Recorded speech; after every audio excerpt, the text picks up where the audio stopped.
Good afternoon and have a nice day. Today आपका topic रहेगा HAP human anatomy and physio के very short question and short question. अब actual में देखा जाए ना कि भाई अभी एग्जाम नज़दीक है, जो राजस्थान से डिप्लोमा इन फार्मेसी कर रहे हैं उनका सप्लीमेंट्री एग्जाम बहुत नज़दीक आ गए हैं, और अदर्स पैरामेडिकल वाले कोर्स के लिए भी ये short and very short questions important रहने वाले हैं। तो हम क्या करेंगे कि भाई अभी हमारा टारगेट है सप्लीमेंट्री एग्जाम डी फार्मेसी वालों का, कि भाई एक्चुअल में मैंने मतलब काफ़ी रिसर्च करके, मतलब 3-4 बुकों से चीज़ें नोट करके, 5 सालों के पिछले PYQ क्वेश्चंस देख के, है ना, सब कुछ देखा। उसके बाद में मैंने ये चीज़ें शॉर्ट क्वेश्चंस लेके आया हूँ आप लोगों के लिए।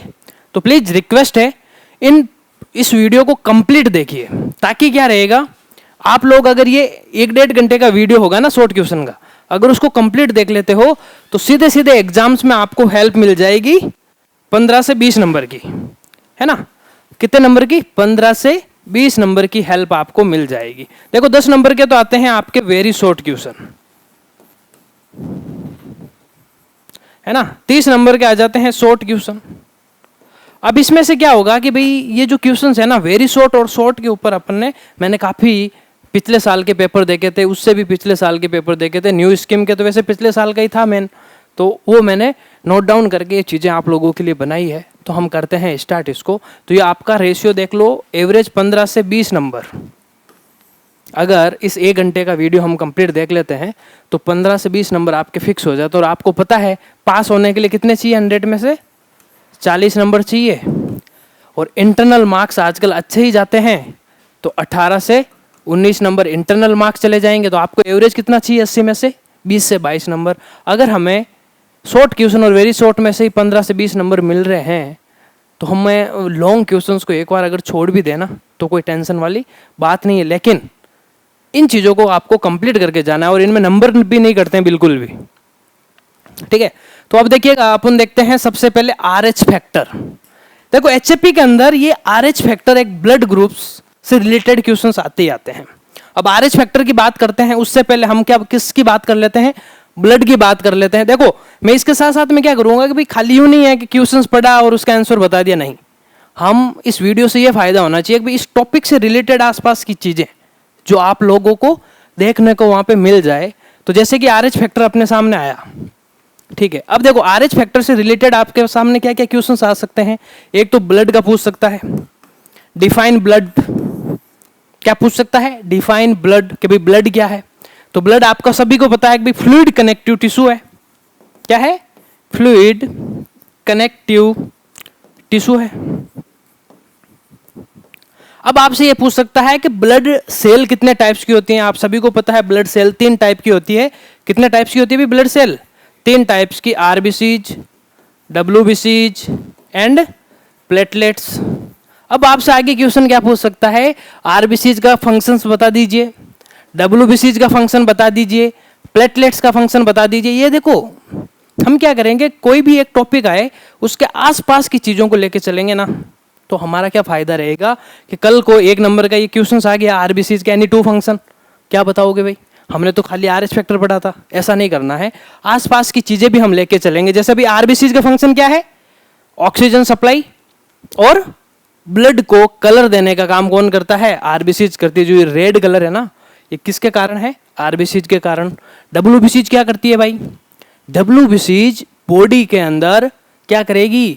डिफेंस मैकेनिज्म, एंटीबॉडी बनाने का काम करेगी, ठीक है ना। तो ये चीजें भी है ना, साथ साथ में जो वीडियो देखते जा रहे हो ना, एक नोटबुक ले लो, उसके साथ साथ में इनके फंक्शंस भी लिखते जाओ। 1-1.5 घंटे का है तो 2-3 पेज इसके आपको कंप्लीट लिखने हैं। और प्लेटलेट्स, प्लेटलेट्स का काम क्या है? ब्लड क्लोटिंग का। क्या काम है भाई? ब्लड क्लोटिंग का। तो देखो ब्लड के जैसे रिलेटेड में क्या क्या पूछ सकता है? डेफिनेशन ब्लड की, और ब्लड सेल के बारे में पूछ सकता है। और एक ब्लड ग्रुप का आता है, तब ब्लड ग्रुप आप सभी को पता है 4 होते हैं। कौन से भाई? A, B, AB और O, ठीक है ना। तो ये हो गया आपका ABO ब्लड ग्रुप। अब अपन चल लेते हैं RH फैक्टर ब्लड ग्रुप की ओर। तो अब देखिएगा RH factor very very important है। अब हम इसके ओर चलते हैं। अब देखो AB और O के अंदर एक बार आपसे ये भी क्वेश्चन पूछ सकता है भाई, यूनिवर्सल डोनर और यूनिवर्सल एक्सपेक्टर। यूनिवर्सल डोनर कौन सा है? O blood group universal donor है, ये हर किसी को भी दे सकते हो आप।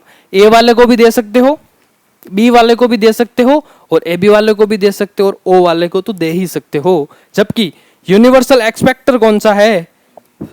ए बी है, सबसे ले सकता है पर दे किसी को नहीं सकता। ये एक चीज का ध्यान रखना। और बेचारा ओ सबको दे सकता है लेकिन ले किसी से नहीं सकता, सिर्फ ओ से ही ले सकता है। इस चीज का भी ध्यान रखना है। तो ये भी चीज नोट कर लेना भाई, है ना, नोटबुक के अंदर ये भी चीज नोट करते हुए चलना है आप लोगों को। अब आगे देखते हैं अपन आरएच फैक्टर। आरएच फैक्टर का आपसे 2 नंबर का क्वेश्चंस, 1 नंबर का क्वेश्चंस और 5 नंबर का क्वेश्चंस भी आ सकता है। तो ज्यादा चांस रहेगा 1 नंबर का या 2 नंबर के क्वेश्चन का। देखो आरएच फैक्टर क्या होता है, जैसे अपन ने ब्लड ग्रुप, अगर मेरा ब्लड ग्रुप का एक वीडियो आया हुआ है, जाके देख लेना, ठीक है। तो आरएच फैक्टर में क्या होता है कि भाई आरएच फैक्टर मतलब कि ये प्रोटीन फाउंड करता है आपके ब्लड के अंदर, और ये रेस्पॉन्सिबल होता है, किसके लिए रेस्पॉन्सिबल होता है? ये ब्लड के अंदर पॉजिटिव एंड नेगेटिव 2 फॉर्म में होता है।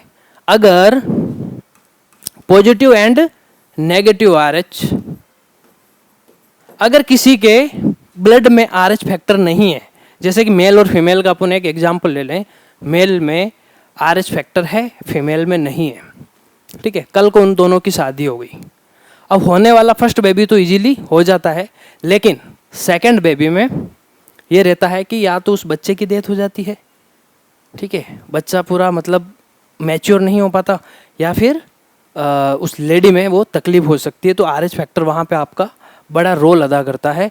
तो अपन देखते हैं आरएच फैक्टर के बारे में। The Rh factor is a protein found on the surface of red blood cell. It is an important factor in blood compatibility. तो ब्लड की कंपेटेबिलिटी को मेंटेन करने के लिए आरएच फैक्टर आपका बहुत ही रेस्पॉन्सिबल है ना। अब ऐसा नहीं है कि जैसे किसी के मतलब जैसे ब्लड ट्रांसफ्यूज करते हैं ना अपन, एक से दूसरे में ट्रांसफर करते हैं कि भाई उसमें कमी हो गई है, अब उसके अंदर आरएच फैक्टर है ही नहीं, और आपने आरएच फैक्टर वाला ब्लड ट्रांसफ्यूज कर दिया ना, तो सीधा ही अंदर जाएगा और क्या हो जाएंगी? डिस्ट्रॉय हो जाएंगे, रप्चर होने लग जाएगी, उस इंसान की डेथ भी हो सकती है। तो हमें ऐसी गलती कभी नहीं करनी है। ब्लड ट्रांसफ्यूजन के टाइम हमें दोनों का आरएच फैक्टर चेक करना चाहिए, है ना। और अपने इंडिया के अंदर तो कुंडली देखते हैं, फॉरेन के अंदर आरएच फैक्टर चेक किया जाता है अगर किसी की शादी हो रही है तो। ये चीज़ें यहाँ पे भी लागू होनी चाहिए कि भी इन फ्यूचर कभी कोई परेशानी ना हो, ठीक है। तो आरएच फैक्टर से रिलेटेड आप लोगों को क्वेश्चंस देखने को मिल सकता है। तो आप ये लाइन लिख के आ सकते हो कि भाई ये आपके आरबीसीज के सरफेस के ऊपर प्रेजेंट होते हैं, और रेस्पॉन्सिबल किसके लिए होते हैं? Blood compatibility. समझ गए ना, किसके लिए? ब्लड कंपेटेबिलिटी के लिए रेस्पॉन्सिबल होते हैं। अब देखिएगा सेकंड नंबर पे आता है टिश्यू। देखो टिश्यू से पहले थोड़ा सा सेल के बारे में भी देख लेते हैं अपन। सेल क्या है ना, सेल मिलकर ही तो टिश्यू बनाती है। तो आपसे सेल से क्या क्या क्वेश्चंस आ सकते हैं? देखो सेल डिस्कवर बाई, छोटे छोटे क्वेश्चंस है, रॉबर्ट हुक, है ना। तो रॉबर्ट हुक द्वारा डेड सेल डिस्कवर की गई थी। ऐसे भी पूछ सकता है लिविंग सेल डिस्कवर बाई। तो लिविंग सेल किसके द्वारा डिस्कवर की गई थी भाई? लिविंग सेल किसके द्वारा डिस्कवर की गई थी? एंटन लेवेनहॉक, है ना। तो ये भी एक क्वेश्चन आ सकता है, ये भी नोट कर लेना, ठीक है। और आपको सेल के बारे में क्या क्वेश्चन पूछ सकता है? मतलब सेल का एक डायग्राम पूछ सकता है आप लोगों से 2 नंबर का, है ना, कि draw a labelled diagram of cell. तो बहुत शॉर्ट है, आपको इस तरीके का बना लेना है, बीच में न्यूक्लियस लगा देना है, एक ऊपर सेल मेम्ब्रेन बना देनी है, ठीक है। तो यहाँ पे सेल मेम्ब्रेन लिख लेना, यहाँ पे न्यूक्लियस लिख लेना, ठीक है, गोल्जी बॉडी, इस साइड में लाइसोसोम, इस साइड के अंदर माइटोकॉन्ड्रिया, ठीक है। तो इस तरीके के अगर आप लेबलिंग बना के वहां पे आ जाते हो, और बीच में ये जो लिक्विड है ये सारा का सारा साइटोप्लाज्म है, तो ये बहुत ही जल्दी और रैपिड क्लास होगी भाई, है ना, क्योंकि एक पूरा रिवीजन एक सार है, ठीक है, ताकि आप लोगों को ऐसे क्वेश्चंस देखने को मिले तो वहां पे आप अच्छा परफॉर्म करके आ सको, कुछ ना कुछ चीजें लिख के आ सको। इस तरीके का डायग्राम बना के आते हो तो आपके 2 नंबर फिक्स। समझ गए ना। तो सेल का डायग्राम तो पूछेगा ही पूछेगा, बिना सेल के डायग्राम के पेपर एचएफपी का तो क्या है भाई, अधूरा है ना। सेल से रिलेटेड तो आपसे चीजें पूछेगा ही पूछेगा। अब चलते हैं अपन टिश्यू की ओर। टिश्यू क्या है? अगर आपसे ऐसे पूछ लेना व्हाट इज टिश्यू या फिर डिफाइन टिश्यू, तो सीधा सीधा एक ही लिख देना है, a group of cell known as tissue. मतलब एक जब सेल का सिमिलर ग्रुप मिलकर एक टिश्यू को फॉर्म करता है, तो tissue is the group of similar cell that perform a specific function. अब देखिएगा सिमिलर सेल की जरूरत क्यों है, इसको दिमाग लगाने की जरूरत है ना अपन को, भाई सिमिलर सेल ही क्यों चाहिए, क्यों चाहिए भाई सिमिलर सेल। अब देखो बॉडी के अंदर अलग अलग सिस्टम है ना, बॉडी के अंदर अलग अलग बॉडी पार्ट्स है, बॉडी के अंदर अलग अलग ऑर्गन है। अब जैसे लीवर बनाना है, अब लीवर छोटी छोटी सेल मिलकर ही तो बनी है ना। हार्ट बनाना है बॉडी में, लंग्स बनाने हैं। अब मुझे बताओ कि लंग्स एक ऑर्गन है, ऑर्गन कहां से आया, जैसे कि सेल, सेल से टिश्यू, और टिश्यू से क्या बना, ऑर्गन। अब मुझे बताओ कि भाई अगर सारी सेल एक जैसी होती तो ये अलग अलग कैसे बनते, फिर ऑर्गन अलग अलग बॉडी के सिस्टम कैसे बनते। तो ये क्या होता है, ग्रुप होता है सिमिलर सेल का। कभी सिमिलर सेल का ग्रुप बनकर लंग्स बना देगा। तो लंग्स के अंदर जितने भी बना हुआ है ना सेल से, वो सारी की सारी सिमिलर है। लीवर के अंदर जितनी भी सेल्स है वो सिमिलर सेल एक जैसी है ना। जैसे अलग अलग जाति के लोग नहीं होते हैं, ठीक है, जैसे कि अपन कहते हैं ना भाई ये ब्राह्मण जाति का है, ये राजपूत जाति का है, तो एक राजपूत जाति एक कम्युनिटी हो गई ना। इसी तरीके से यहाँ पे भी एक कम्युनिटी बनाकर एक लीवर को बना दिया, सेल की एक सिमिलर कम्युनिटी बनकर लीवर को बना दिया। तो आपको सीधा सीधा टिश्यू के बारे में क्या बता देना है, a group of similar cell known as a tissue. ठीक है, टिश्यू के बारे में क्वेश्चन पूछेगा, एक क्लासिफिकेशन पूछता जरूर है टिश्यू के बारे में। टिश्यू का क्लासिफिकेशन 4 टाइप्स के होते हैं, कौन से, epithelial, connective, nervous and muscular. 4 types के टिश्यू होते हैं। फिर एपिथेलियल को और क्लासिफाई कर दो, कनेक्टिव को और कर दो, है ना, मस्कुलर को और कर दो। ये क्वेश्चन आता ही आता है आपसे 2 या 3 नंबर का पूछेगा। जैसे कि टिश्यू का क्लासिफिकेशन जैसे ही पूछे, आप लोगों को सीधा सीधा क्या करना है, ऐसे लिखा टिश्यू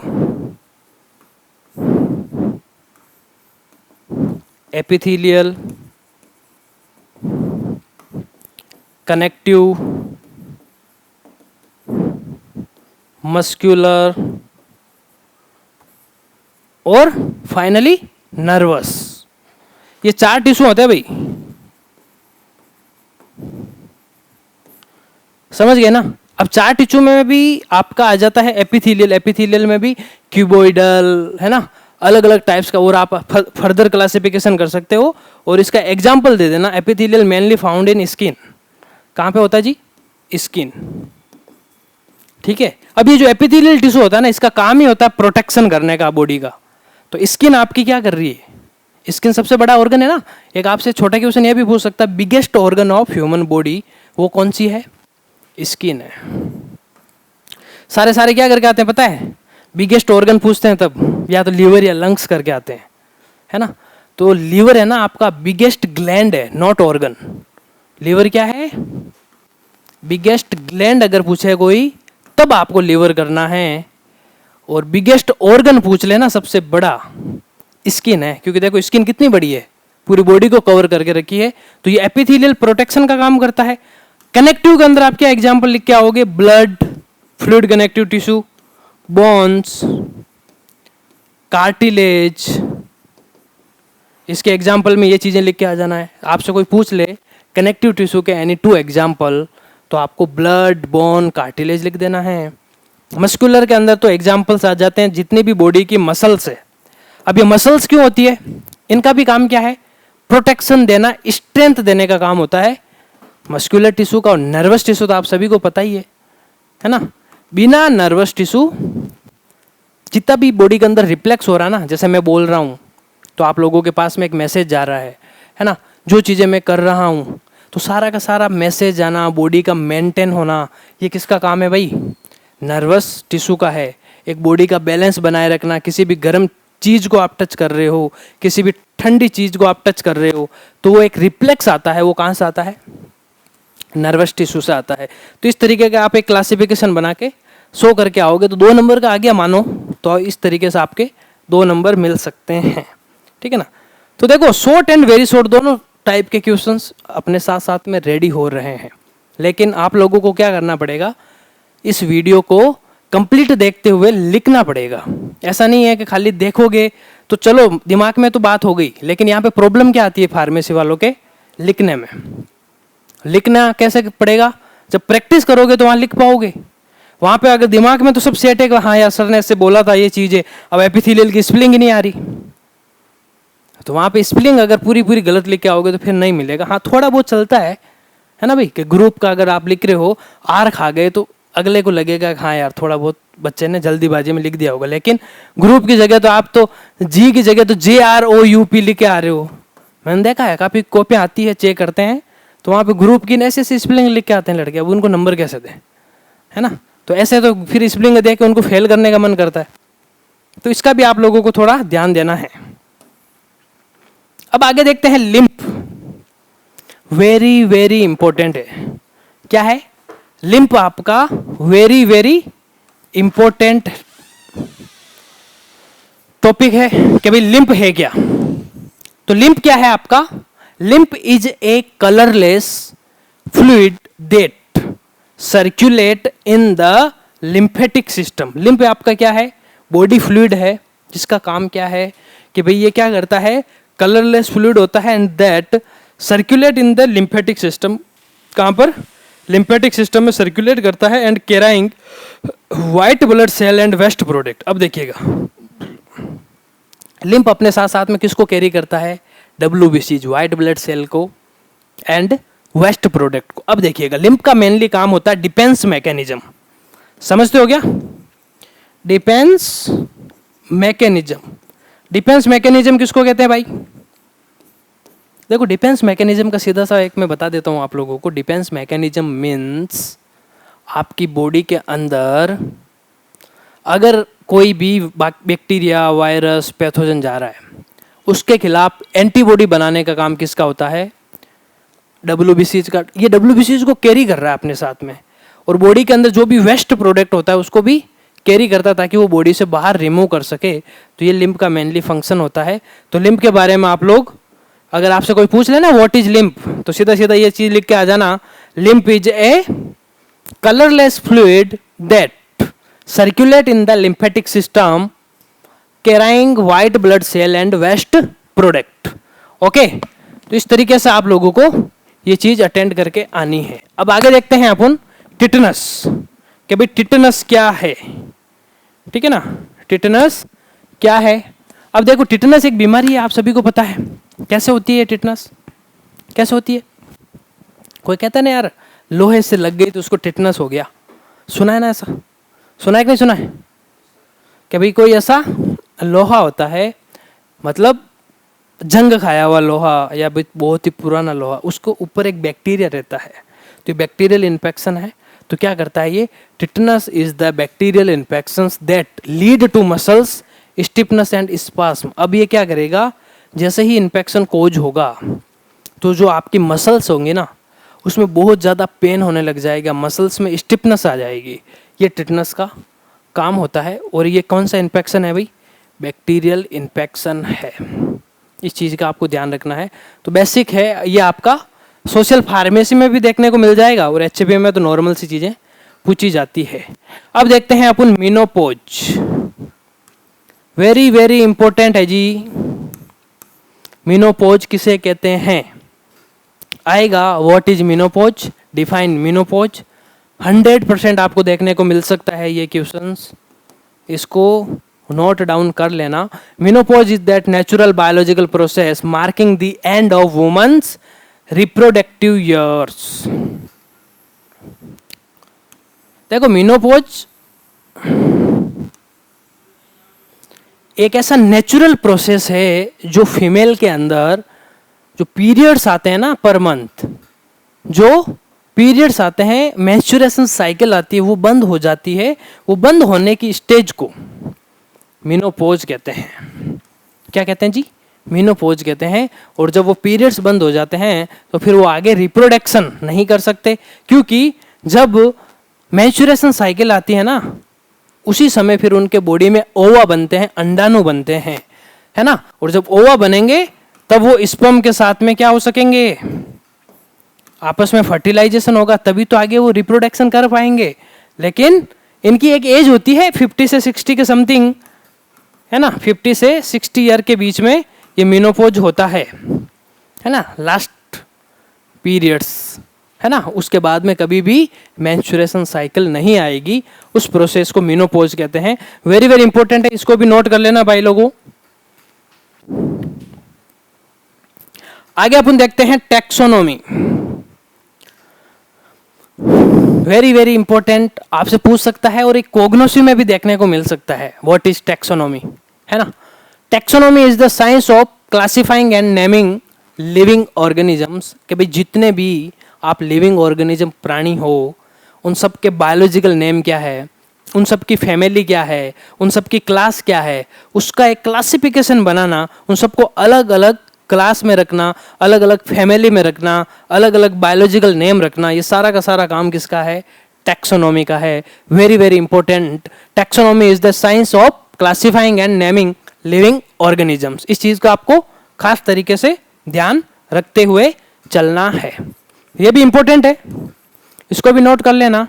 अब एक साइटोलॉजी देखते हैं अपन, है ना। साइटोलॉजी और हिस्टोलॉजी ये दो चीजें होती है, इन दोनों को आप लोगों को, दोनों में से एक चीज पूछ सकता है आपसे।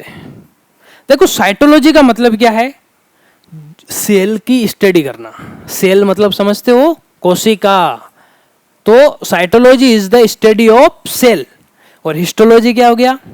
Study of tissue. क्या हो गया भाई? Study of tissue. ये क्या हो गया आपका? हिस्टोलॉजी। ये क्या हो गया? साइटोलॉजी। समझ गए ना? तो study of cell known as cytology, study of tissue known as histology. ठीक है, तो ये आपके बेसिक से क्वेश्चंस बन जाते हैं, और ये पूछ लेते हैं कभी कभार हिस्टोलॉजी की डेफिनेशंस, साइटोलॉजी की डेफिनेशन। आगे अपन देखते हैं पैथोलॉजी। अब देखिएगा पैथोलॉजी क्या, आपने कभी नाम सुना है क्या? पैथोलॉजी लैब, ऐसा सुना है ना नाम? क्या होता है वहां पे पैथोलॉजी लैब में? क्या होता है भाई बताना, पैथोलॉजी लैब में क्या होता है? पैथोलॉजी लैब में क्यों जाते हैं अपन? पैथोलॉजी लैब में क्या करने के लिए जाते हैं?